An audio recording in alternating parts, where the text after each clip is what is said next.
We continue to track breaking news of the worst kind tonight, the kind of news we wish did not happen. But here we are with a rising death toll in a mass shooting at an elementary school in Uvalde, Texas. The Texas Department of Public Safety says they told him 18 children and 3 adults are dead. The 3 adults, the shooter, the shooter's grandmother, and a teacher. The shooter is also dead, killed by law enforcement responding to the call. The superintendent grieving with the community. My heart was broken today. We're a small community, and we'll need your prayers to get us through this. The school serves students from 2nd to 4th grade. Yeah, real little children. Governor Abbott is ordering state resources to be used to investigate this shooting. It happened at Robb Elementary School in Uvalde. It's about 80 miles west of San Antonio. Here's what we know right now. Police say an 18-year-old gunman went on a shooting rampage. The Texas governor identified the shooter as Salvador Ramos. He is from the area and died at the scene. The police department there releasing 2 brief statements today, still not giving a lot of information. Once we're able to provide information to the families, we will do so. First and foremost, obviously, our priorities is to get information to our families and give them some information. So please bear with us. Police in Uvalde are saying the shooter acted alone. About 600 students attend Robb Elementary. The school year was set to end Thursday, but all classes have been canceled for the rest of the year. And just a few minutes ago, President Biden speaking to the American people about this latest mass shooting. Here's what he said. To lose a child is like having a piece of your soul ripped away. There's a hollowness in your chest. You feel like you're being sucked into it and never going to be able to get out. I ask the nation to pray for them. Give the parents and siblings the strength in the darkness they feel right now. As a nation, we have to ask, when in God's name are we going to stand up to the gun lobby? When in God's name we do what we all know in our gut needs to be done? Such a frightening afternoon for the moms and dads in Uvalde. This is video of the Reunification Center for Parents and Children at a nearby civic center there. Anieli Ruiz in Uvalde tonight, speaking with the families. Anieli? Hey, Lynn, we're right actually outside the Civic Center where families continue to gather. Everyone here looking for any information on their children. Now, they tell me they sent them to school and then heard about the shooting and haven't heard any information since then. They tell me they've been to the local hospitals and some have even contacted San Antonio hospitals, and so far, no luck. But I just want to update you guys with the latest information. I spoke to some parents right now and they tell me they're actually going inside the center right now to provide investigators with some DNA. Now, we also spoke to one of the dads who's looking for his 10-year-old daughter, Jesse Rodriguez. He tells us he's looking for his 10-year-old daughter, Anabel Guadalupe Rodriguez, who's 10 years old and in the 3rd grade. They have a list for her name in here, so she's not here. So we're going to head on down Hondo and then San Antonio till we find her. Not losing hope, huh? No, well, I mean, I'll fill up the tank and I'll look all night if I have to. I got to find her. Absolutely heartbreaking for all of these families just here waiting patiently. It's been hours since they've heard anything from their kids, hoping to find any information. And of course, everyone here hoping that their kid is not among the list of those who were killed today. Reporting live, Anieli Ruiz, KHOU 11 News. Anieli, just wondering what will happen as the night goes on there. You know, these parents tell me they're not going anywhere. They need to find their kids. They need to find out what happened to their kids. So if they have to stay here all night, these parents say they're willing to do whatever it takes just to find their kids. Thinking of absolutely everyone in Uvalde tonight, especially those parents. Anieli, thank you. A lot of people are commenting on what happened today. Houston Mayor Sylvester Turner saying lawmakers need to enact reasonable gun control. The massacres keep coming, and people are dying senselessly. These mass shootings are happening almost every week, and sometimes it's more than one in 1 week. There, you reach a point where you say enough already, and we should have said that years ago. Governor Abbott ordering flags flown at half-staff in the state of Texas. He spoke about the shooting this afternoon.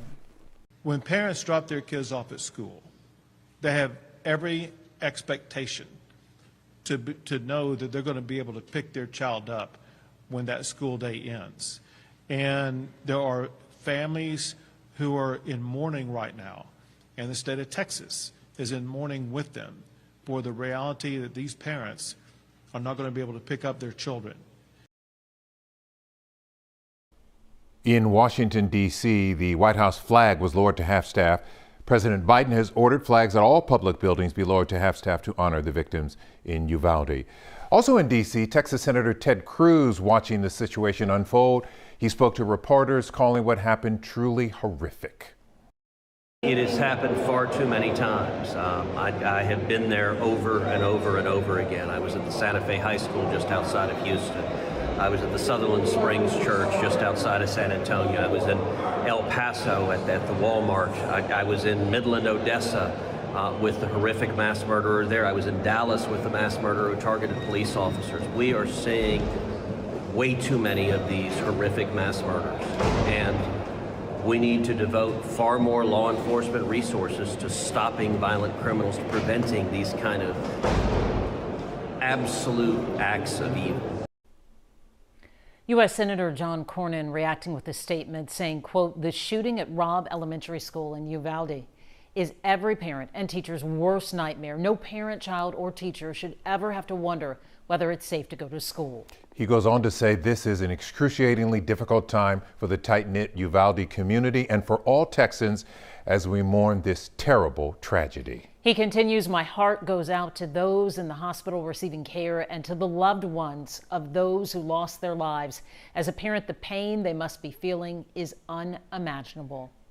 One footnote here, John Cornyn has dropped out of the speaker lineup for this Friday's NRA convention here in Houston. An aide tells us it has nothing to do with Uvalde. He informed the organization before the tragedy happened that he would not be able to speak due to a scheduling conflict. This investigation means all hands on deck. Former FBI Supervisor Denner Frank speaking with KHOU 11 about what agents are tracking down about this suspect. They're just going to try to get a full scope of everything he's been doing in the last year or so, and they're going to access every bit of media and social media they can to try to get a picture of what he has been doing. Now, something making this more difficult for first responders, the size of the hospital in Uvalde. It is a relatively remote town, 80 miles from the nearest major medical center in San Antonio. We spoke with Dr. Brent Cazzini from Texas Children's Hospital about how that can impact the response. Oftentimes in these horrific events, and in particular in elementary school age children, there aren't many survivors because of the severity of these injuries that they sustain on scene. And so unfortunately, not many of them survive these injuries. I think, first I think of this response and this incident and how horrific this is as a parent of a 4- and 7-year-old. And second, I think of it as a clinician and what it must be like to be in that hospital that received those victims from the scene. Recognizing that, not all hospitals are fully equipped to take care of a large-scale mass casualty incident like this. And surely, dealing with the ongoing pressures of the pandemic, the mental health crisis, all of these other things, our emergency centers are definitely pushed to the limits already. So adding something like this on top of that is just only more salt in the wounds. And it certainly raises more questions about school safety. HISD Superintendent Millard House releasing this statement on the shooting. He says, quote, "Our hearts ache as we share in the grief and pain of Uvalde, the community there. Robb Elementary children, teachers, staff, and families experience what no one should, let alone at a place we trust is safe for our children." He also says the safety of our students is our foremost priority. The Houston ISD Police Department is evaluating safety measures on our campuses and will adjust accordingly.